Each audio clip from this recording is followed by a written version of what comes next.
Hello warriors, स्वागत है आप सभी का आपके अपने यूट्यूब चैनल जी दरोगा जी। जैसा कि आप लोगों ने आज देखा है कि होमगार्ड की भर्ती 15,000 पे निकल गई है। नोटिस आ गया है, भर्ती अभी नहीं है, नोटिस आया है कि कहां पे कितनी सीटें खाली है। और जैसा कि पहले पेपर में दिया गया था कि 28,000 पदों पे निकलेगी, लेकिन पद घटाकर 15,000 ही किया गया। इसके पीछे का क्या वजह हो सकता है, चलिए सर से जानते हैं। और सारी चीजों पे मैं सर से चर्चा करूंगा। एज क्या हो सकता है, क्या इसमें रिटर्न एग्जाम लिया जाएगा, और सबसे बड़ा सवाल जो आप लोगों का था कि क्या मेरिट वाले इसमें जो 21,391 का अभी चल रहा है फिजिकल, इसमें जो बच्चे मेरिट से बाहर होंगे क्या उन्हें भी शामिल किया जा सकता है। सर स्वागत है आपका हमारे चैनल। बहुत बहुत धन्यवाद आपका। सर आज 15,000 के होमगार्ड का नोटिस निकल गया है। सर ये वैकेंसी कब तक देखने को मिल सकती है? देखिए, ये वैकेंसी के अभी जितने भी रूल रेगुलेशन है या जितने भी नोटिफिकेशन में आपका आता है वो सभी अभी मुख्यालय तैयार कर रहा है। ठीक, वो बोला है कि हम अपने काम में लगे हुए हैं, 7 दिन के अंदर आप रोस्टर क्लियर कीजिए अलग अलग जिला वाइज जो है और उसे भेजिए। पिछली साल मतलब 2024 में अगर देखा जाए तो 10,000 से अधिक लोग रिटायर हो चुके हैं। और वो आप देखिएगा कि समय पर ये बहुत बात उठा भी था कि आखिर होमगार्ड की संख्या बहुत ही कम हो गया। जहाँ 55-56 हज़ार कैपेसिटी है वहाँ बहुत कम हो चुका है। और होमगार्ड 2011 की भर्ती, 2009 की भर्ती 2000 जाकर आपका 22 में हुआ है। तो उतना साल भी गैप हुआ तो वो जल्दी से कोई रिटायर कर जाएगा। विशेष बात है, कम साल बचा हुआ उसके पास। बहुत से लोग फिजिकल पर होता था पहले, वो भी नहीं कर पाए। इसलिए इस भर्ती को प्राथमिकता दिया गया। यानी आप देखिए लिखा हुआ है नोटिस में कि प्राथमिकता दिया जा रहा है कि 7 दिन के अंदर आप भेजिए, और हम लोग अपना नियम बना रहे हैं, यानी कि नोटिफिकेशन तैयार कर रहे हैं। सर पहले जब होमगार्ड का भर्ती होता उसका प्रक्रिया बिल्कुल अलग था, और इस बार मुख्य इस पे खास मतलब चीजें अलग से तैयार कर रही हैं। तो क्या रिटर्न एग्जाम भी होगा क्या इस बार? देखिए, मुझे जहाँ तक लगता है कि क्योंकि रिटर्न एग्जाम के अलावा कोई मतलब आधार बन नहीं रहा है, क्योंकि जब आप जिला वाइज बोल दिए रोस्टर क्लियर कर भेजने के लिए 7 दिन के अंदर, और जब आप इस पर अलग से नियम तैयार करें, यानी कुछ ना कुछ तो नियम बदल रहे हैं।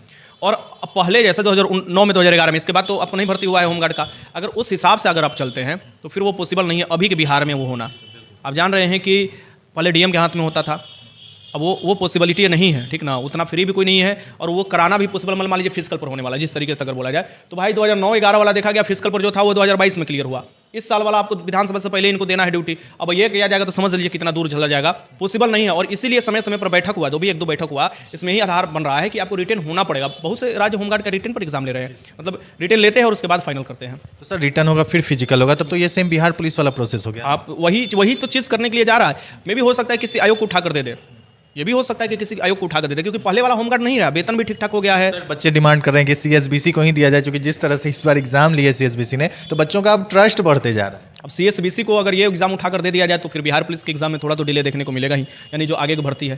क्योंकि दो इतना बड़ा भर्ती है तो 28,000 भर्ती आने वाला था ना। आप इसी से सोचिएगा 28,000 भर्ती आने वाला था, लेकिन 28,000 भर्ती अचानक निकाल देना पॉसिबिलिटी नहीं है, मतलब कहीं से भी। मुझे सर इसमें एज क्या रहेगा, बच्चे एज रिलैक्सेशन को लेकर के हमेशा जो बिहार पुलिस की नई भर्ती आएगी उसके लिए भी डिमांड कर रहे हैं, क्या इसमें एज रिलैक्सेशन मिल सकता है क्या बच्चों को? चूंकि 11 साल के बाद 22 में भर्ती कंप्लीट हुई है, तो ये निकला तो भर्ती सर 14 साल के बाद है। देखिए, ये कोई परमानेंट चीज़ नहीं है, दैनिक बेसिस पर होता है। ठीक, आप इसे सोचिएगा कि हर अधिकार हमको मिल जाए वो पुलिस वाला, वो नहीं है, पॉसिबिलिटी ये नहीं है आपका। आपको दैनिक बेसिस पर वेतन भी मिलता है, लेकिन अच्छा खासा वेतन हो चुका है, और आपको उतना पावर भी मिलता है। ठीक है, लेकिन आप पुलिस कांस्टेबल से कंपेयर नहीं कर पाइएगा, क्योंकि पुलिस कांस्टेबल जो होता है और इसका जो होता है, ये दोनों में अंतर। वो परमानेंट जॉब है, रिटायर होगा, रिटायरमेंट मिलेगा, पेंशन मिलेगा, सब चीज़ मिलेगा। इसमें ये चीज़ नहीं होता है। दूसरा बात ये भी ध्यान में रखने की चीज़ है कि होमगार्ड के अंदर ही कांस्टेबल की भर्ती आया था 551 पद पर 2019 में। होमगार्ड के अंदर कांस्टेबल की भर्ती, लोग कंफ्यूज हो गए थे कि होमगार्ड है कि कांस्टेबल है, तो वो भी अलग है। ये कांस्टेबल अलग होता है, ये होमगार्ड अलग होता है। ये आपको कोई कंपेयर इसमें करना मतलब मुझे लगता है उचित नहीं है। और रहा बात एज के लिए, तो हमारे पास खुद ही आया कॉल कि 2011 में भर्ती आया था, अभी भर्ती आ रहा है तो लंबा एज में नहीं भाई, वो सरकार के ऊपर है कि ये कितना एज देना चाह रहा है, कितना नहीं दे रहा है। इसके लिए तुम लड़ने नहीं जा सकते हो। लेकिन मुझे जहाँ तक लगता है कि सरकार खुद ही इस पर लेगा संज्ञान और कुछ ना कुछ। सर 1 सप्ताह के बाद आ जाएगा क्या? 1 सप्ताह बाद रोस्टर क्लियर करके भेजा जाएगा। अपना रूल रेगुलेशन बना रहा है किस तरीके से भर्ती प्रक्रिया होगा। तो वो उस भर्ती प्रक्रिया में किसी भी आपको डिस्ट्रिक्ट को ये नहीं लिखा गया है कि वहाँ के डीएम कंडक्ट कराएंगे, पहला नंबर। दूसरा नंबर की जो आपको पारदर्शिता तरीका से, यानी स्वच्छ लिखा है, स्वच्छ तरीका से बहाली करना है, तो स्वच्छ तरीका से बहाली करने के लिए नियम तो बदलाव करना ही पड़ेगा। पहले वाला बहाली देखिएगा तो उसमें बहुत से देखने को ऐसे धांधली या जो भी है, बहुत लोग असंतुष्ट थे। कितने लोग तो दौड़ ही नहीं पाए, शादी ब्याह बाल बच्चा हो गया, फॉर्म भरे लेकिन दौड़ नहीं पाए। कितने लोग फॉर्म भरे, उनका सब चीज़ डॉक्यूमेंट्स गुम हो गया 2022 तक। आप समझ सकते हैं 2009-2011 की बात।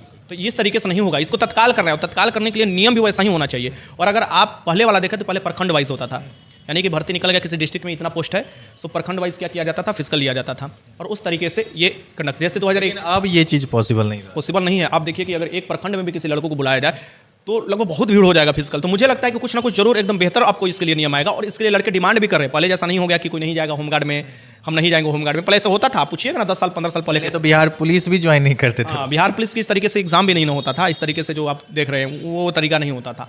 मुझे लगता है कि बेहतर लेगा इस बार, कुछ ना कुछ अच्छा सोच कर ही 15,000 पर भर्ती निकाला जा रहा है, और बेहतर निकाला जा रहा है। लड़कियां लोग इसमें आ सकती हैं। हाँ, ये 2019 में ही बात हुआ था कि होम गार्ड भी अब लड़कियों के लिए खुलेगा, यानी होम गार्ड में 35 दिन जो है 38% होम गार्ड लड़कियों के लिए खुलेगा। तो लड़कियां तो आएंगी ही आएंगी, पहले भी लड़की आती थी, लेकिन अब ये जो आरक्षण भी है ये भी इस पर भी लागू होगा। अच्छा, सबसे बड़ा सवाल सर कि जो अभी चर्चाएं निकल आई थी एक मीटिंग के बाद कि जो मेरिट से छठे होंगे 21,391 के बच्चे, उन्हें मौका दिया जाएगा। तो इसके ऊपर जब आपने वीडियो बनाया था सर मेरे साथ, तो उसमें तमाम बच्चे ये कमेंट कर रहे थे कि 8415 वाला कहाँ गया, इसके पहले व्यक्ति वाला कहाँ गया, फायरमैन वाला कहाँ गया, सारे बच्चे क्या मतलब 21,391 वाले मेरिट से जो बच्चे बाहर होंगे उन्हें मौका मिलेगा क्या? पहला नंबर कि 21,391 वाला, अब इसमें कोई बात ही नहीं है, ठीक। दूसरा नंबर, इसमें छूट मिल सकता है, अग्निवीर जो है उनको मिल सकता है, एनसीसी जो है उसमें मिल सकता है, माने सभी नहीं छूट मिलेगा आपको, एक एवरेज आपको छूट मिल सकती है, जैसे 5% मिलता है, किसी को 10% मिलता है, इस तरीके से मिल सकता है। लेकिन मेरिट वाला बात पहला मीटिंग के बाद दूसरा मीटिंग में आया ही नहीं है। जो 22 को मेरिट वाला कोई भी बात नहीं हुआ है। मेरिट वाला जैसे कि मेरिट आउट वाली की बात मैं कर रहा हूँ, उनका बात नहीं हुआ है। और मुझे लगता है कि सरकार इस पर मतलब अब करेगा भी नहीं, क्योंकि अभी तो मेरिट बना भी नहीं है बिहार पुलिस का। अगर करना होता तो मेरिट के बाद वैकेंसी, मेरिट के बाद ये सब रहता, लेकिन प्राथमिकता दिया जा रहा है, क्योंकि वो उसका कब होगा कोई नहीं जानता है। फाइनल ऐसे तो आप अप्रैल मई में फाइनल उसको कर देना है, और ज्वाइनिंग बहुत जल्द करा लेगा वो। फिर भी इसमें अलग प्रक्रिया अपनाया जाएगा, मेरिट वाला नहीं। ये मुझे लगता है ओपन होगा, सबके लिए ओपन होगा, क्योंकि सरकार भी दिखाना चाहेगा कि हम फ्रेश बहाली होगी। हाँ, हर मैंने देखा अभी मध्य प्रदेश हुआ, उत्तर प्रदेश हुआ, झारखंड हुआ कुछ साल पहले, सब जगह इसी तरीके से अब बहाली होने जा रहा है। पूरा प्रचार कर कि हम निकालें होमगार्ड का। होमगार्ड भी तो भर्ती ही हो गया ना, वर्दी मिलता है उसमें भी, तो वो भी आपको वेतन भी बढ़ गया है उसका अच्छा खासा। तो मुझे लगता है कि अब वो पहले वाला जमाना नहीं रह गया कि, और ये जो मेरिट वाला बात है ये तो पूरा निराधार हो जाएगा, मुझे ना लगता है, क्योंकि पहले मेरिट बना भी नहीं है, और आने वाला समय में ग्लिच हो जाएगा। यानी 8415 हो गया, 11,880 हो गए, 9,999 हो गए, 2380 हो गए, सारे बच्चे विरोध में आ जाएंगे, हमको क्यों नहीं मिला, हमको भी छूट मिलना चाहिए, ये चीज़। और अब कैसे मान सकते हैं कि मेरिट में 15,000 ही आउट होंगे?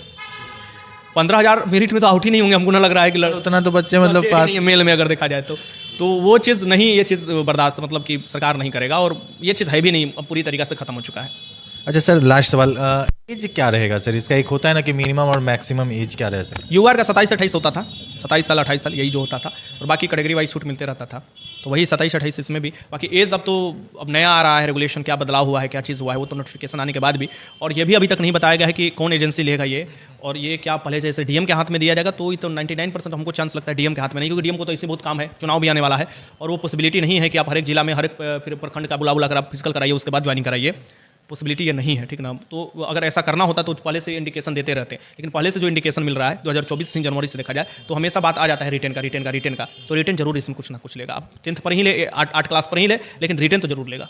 बहुत बहुत धन्यवाद। धन्यवाद आपका। तो बहुत बड़ी खुशखबरी है आप लोगों के लिए कि 15,000 होमगार्ड की बहाली निकलने वाली है। मतलब सारी चीज़ें हो गई है, 1 हफ्ता 10 दिन में आप लोगों को दिख जाएगा।